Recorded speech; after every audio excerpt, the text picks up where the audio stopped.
Hi, editing Vortex here. I wanted to apologize for the re-upload. There was a lot of people who had submitted their stuff late, and I wanted to make sure that they were included without having to do a part 2 yet. On top of that, there was a lot of edits that I have not made in the original, and it was just very janky, and I knew I could have done better, even though it was a behind the scenes video. So, yeah, this is a re-upload of the EZRA Q&A. I lost the intro that I did, so pretty much the TLDR is I have asked 10 questions to a bunch of my cast members, and they have provided me with their answers, and I'm going to be answering them myself as well. Hi, editing me again. I know you probably weren't expecting me to do this twice, but I'm going to point this out now. I'm only going to be putting the names of the actors on the first question because it wrecked my CapCut when I tried to splice it up and put it on all of the questions, so please be mindful of that. If there's one food you could eat for a year straight and not get tired of it, what would it be? Red Lobster's cheesy biscuits, or anything from Red Lobster. I just love seafood. I don't think you can go wrong with seafood. So, yes, anything from Red Lobster. Well, there already is. There's a food that I eat pretty much, or variations of it rather, which is pizza. I absolutely adore it. I'd rather eat that than anything else ever invented. Um, I eat variations of it, um, and I've been doing that for a couple years now. So I do this already because I'm autistic, and that would have to be mac and cheese. Now, I know it's a childish choice, quote unquote. You can't beat it, man. You can't fucking beat it. Not to an autistic person. Olive Garden shrimp scampi with Alfredo sauce. It is just absolutely amazing, and I could never get tired of it, no matter how much I eat of it. I would say, I'm tied between two. One would be adobo, and another would be carne asada fries. I'm so sorry, Spanish people, if I butchered that name. I'm, I know. I'm sorry. I'm a fan of gyoza. You can have a variety of fillings, but it's always delicious. Cheese. I just love cheese. Honestly, I would have to say like ramen because like there's so many different types of ramen that like I could just try a new one like every so often. Because I don't know if that counts or it has to be like one specific kind of ramen, but in any case. If you were stranded on an island with only one book of your choice, what would it be? I would choose The Invisible Man by H.G. Wells. I would say, for my pick, I would say any of the Lord of the Rings books or the Hobbit series. Tolkien was great at narrating, at making the dialogue, everything. Tough question. That's hard. I might have to go with The Count of Monte Cristo because that's my current read. And it's long as hell, so it'll keep me occupied for a long time. If I could get a series, it'd be Wings of Fire, the entire series. But if I could get just one book, it'd be any book from Wings of Fire because I am indecisive and it's my favorite book series. JoJo's Bizarre Adventure, Stardust Crusaders, Volume 6. Shadow Bright and Burning by Jessica Cluess. I wish I could read it for the first time all over again. Journey of Dragons from Dungeons and Dragons. I don't know because I'm not that big of a reader. But for the sake of childhood joy and whimsy, I would honestly say like almost anything written by Dave Pilkey because his books were like childhood to me. But if I have to go outside of the childhood stuff and the stuff that I've read more recently, honestly, probably the Death Note Black edition of Death Note Volumes 1 and 2. Because I actually really like Death Note, and I think it's really cool, and I actually have to get back into it. Number 3, do you prefer coffee or tea? I like both. I preferably want coffee, but I can never go wrong with an iced chai, especially like if it has like vanilla or extra cinnamon. Could never go wrong with it. Well, I don't much like either, but if I were to choose one, I would rather say coffee. I can't have coffee. My body made that choice for me. Pretty easy question for me because I hate tea, so that would be coffee for me. I would say coffee, but depending on the day, I'll go for tea. Tea, specifically a spicy chai. Coffee, but like it's like certain kinds of coffee, because like I don't like a super strong coffee, because like when you take a sip of like a strong coffee, you get like the good taste, and you get the aftertaste that makes you just go like it just like tastes weird. But like with certain coffees that are like lighter, I prefer those honestly. But still, yeah, coffee. If you could spend 24 hours with any celebrity, dead or alive, who would it be? I would have to go with Edgar Allan Poe. I've been a big fan of Edgar Allan Poe since I was in the 8th grade, and I really love his macabre story techniques. Hands down, Tolkien. Absolutely the best author ever.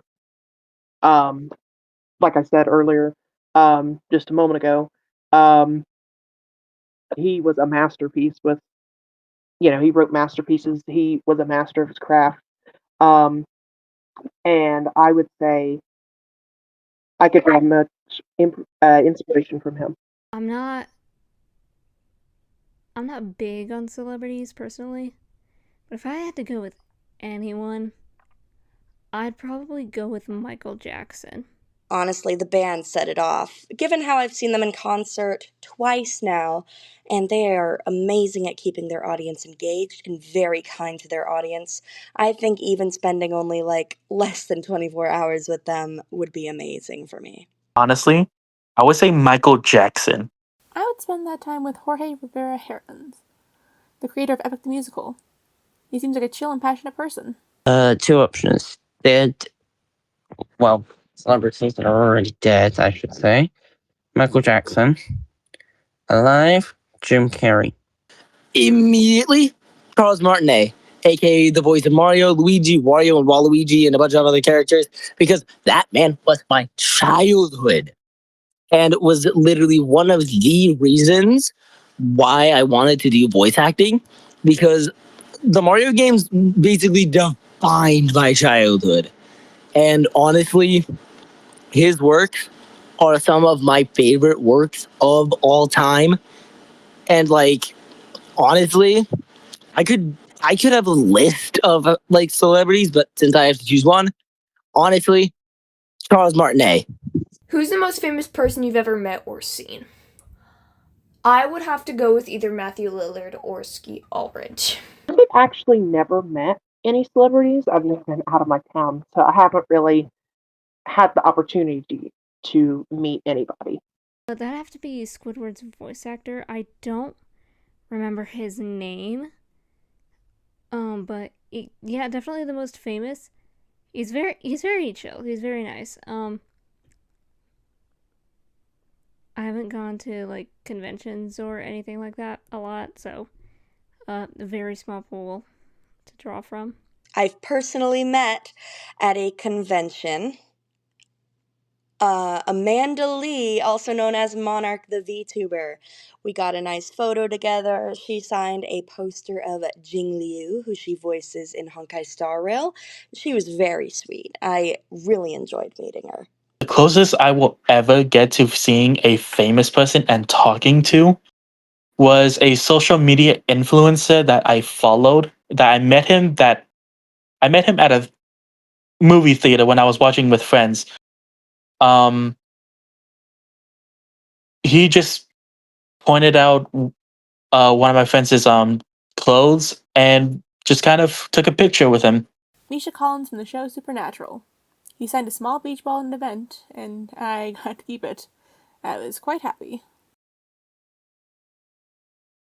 I have not met, like, anyone of a celebrity status. So, yeah. If you could master one skill overnight, what would it be? If you could master one skill overnight, what would it be? World building. I feel like I do a really good job with it on paper if I have time to develop it. I'm talking mainly about a D&D standpoint. I cannot off the fly say, this is what's going on. I have to write everything down beforehand. I cannot just come up with a world right off the whim or a landscape right off the whim using words. I would stumble through it. So, world building. I would absolutely pick writing.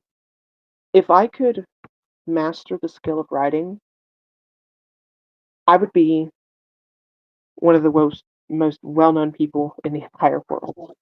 Walking. I'm kidding. Probably playing the piano because I've been in piano for like many years, 3 different times. I'd like for it to actually stick. That'd be wonderful.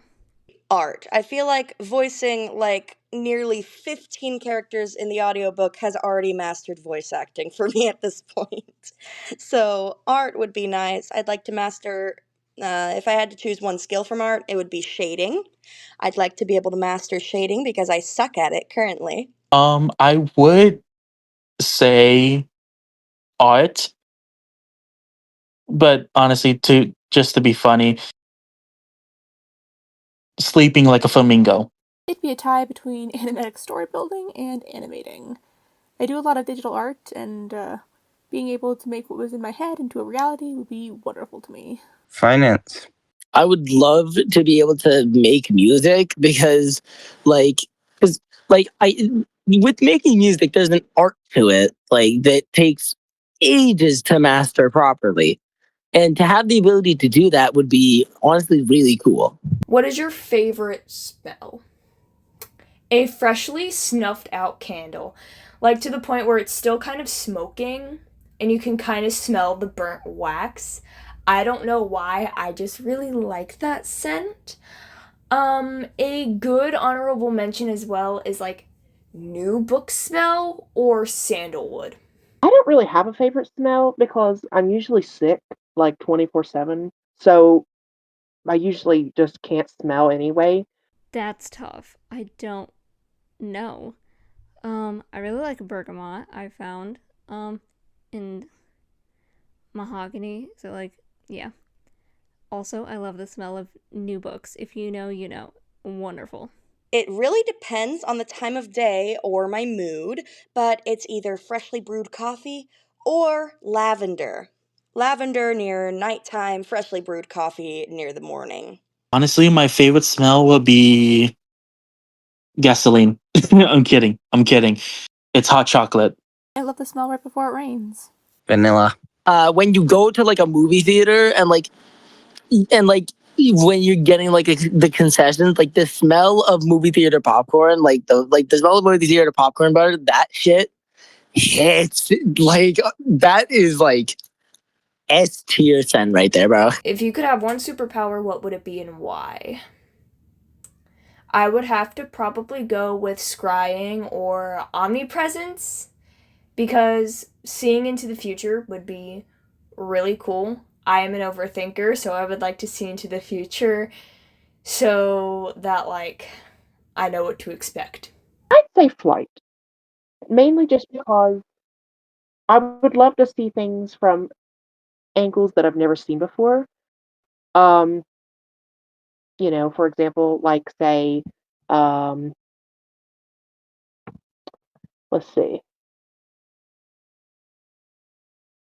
like,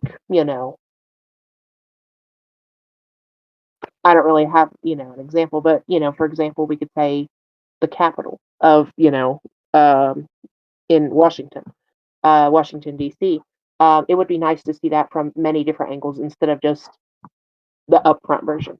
Shapeshifting. Shapeshifting. I don't feel like I need to justify that. Teleportation. I want to be able to teleport to anywhere in the world, and it'd be very nice if I could, like, just teleport to my bedroom whenever I want as well. I'm a little antisocial in person, but I'd like to be able to go to any place and be able to head home anytime I desire whenever I get too overstimulated because of my anxiety. Oh, you said that question to a fucking comic nerd. Ooh, I would say the the powers of Ghost Rider. The reason being is because he's one of the first ever people I've ever read in Marvel Comics. If I could have one superpower, it'd probably be teleportation. Teleportation to go places I can't go currently. Honestly, I feel like shapeshifting would be pretty cool because imagine like a certain situation where like you could benefit from, like, for example, like I don't know if I can think of an example, but honestly, like, shapeshifting would be kind of cool. What's a funny story that you have from filming?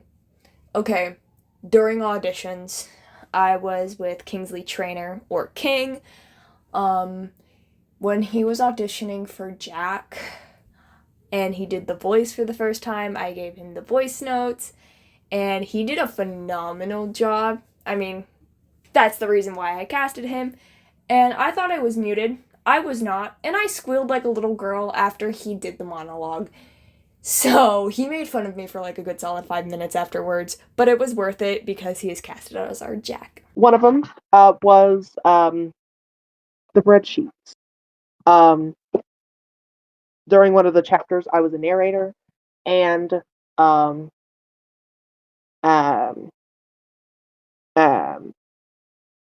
I don't remember what the word was. I believe it was spreadsheets or red.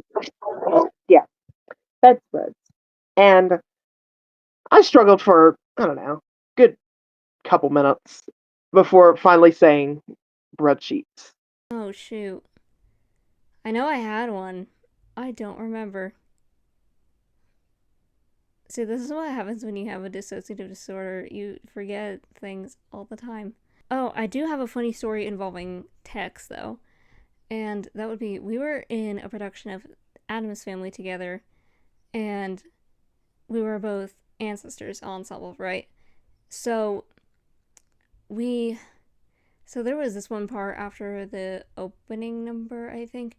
I don't remember one specifically, where we were supposed to, like, jokingly almost attack Fester, and Tex had a little too much momentum, because me and a mutual friend of ours were supposed to stop them, like, visually speaking. They had a little too much momentum, and I fell on my ass on stage because of it, and it was really funny. I wasn't hurt. We're all fine.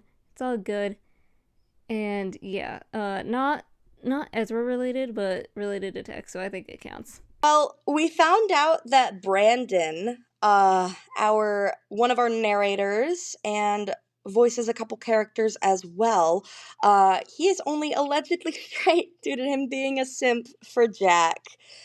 Which, honestly, not so surprising for anybody to be a simp of Jack. The voice is hot, to be fair. Well, there was one time where I was kind of listening in to a recording session. Kept on hearing King like messing up his lines, and then after he got it down, everyone else just started going downhill from there, and it took about an hour or so to finish that whole section of recording. Voicing only 3 characters in the audiobook makes this a bit tricky to answer. At the time of answering this, I have only been in one recording session. I will say, hearing King's voice work for Jack for the first time had quite the reaction from everyone. There are many talented voices on this project. I had to spend around 10 minutes recording one line. Well, I think we both know where this is going to go, but for whenever this gets uploaded, I will explain it to the viewers. So, it was recording for I believe section 3 of the audiobook. No, it was not section 3. Or was it? I don't remember what section it was, but I digress. It was one of the most recent sections where I was recording for Jack. And with one of the lines being the line with the line where they're in the meeting, where Jack and all them are in the meeting, and then Jack says, "I want to be what they call damage control." That line managed to make Tex question his sexuality, and that is like one of the most that is my crowning achievement of this project. If you could describe EZRA with 3 words, what would it be? Chaotic, because recording was very balls off the walls. Inspiring, because I did inspire a lot of people to do their own journeys or to write or to do their own things, and I'm very grateful that I got to make that pathway. And eventful. I have met a lot of people who loved the book, and they have said so many good things about it, and they pointed out little things that even I didn't notice. And it was very eventful to see a lot of people who are a fan of young artists' work, and it made me realize that as an author that I had made it, and I couldn't ask for anything else. I would say my 3 words are a new experience. Silly, fun, and inspiring. I say inspiring because it inspired me to do my own little indie project. It's working its way, but I probably wouldn't have jumped on that impulse without EZRA. So thank you, Tex. Thank you, everyone. I love this team. And yeah, I love you guys. Well, I'm going to have to go with lesbianism, chaos, and companionship. It has been an amazing project to work with, and I've met so many amazing people who are very talented and very sweet. Interesting, impactful, inspiring. I would say quick-witted, overthinker, and passionate. Goofy, chaotic, fun. Worth every second. Because with this project, because I'm going off of it, this is about the project.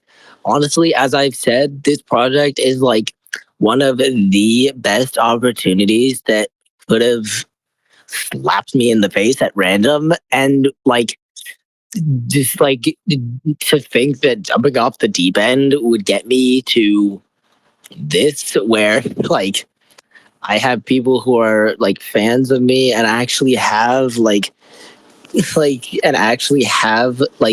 support from people in the cast with how I've been doing, despite being someone who's never done this before in his life.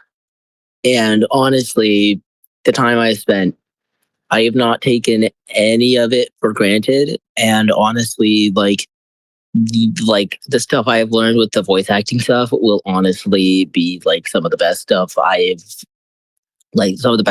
will use in my recreational time.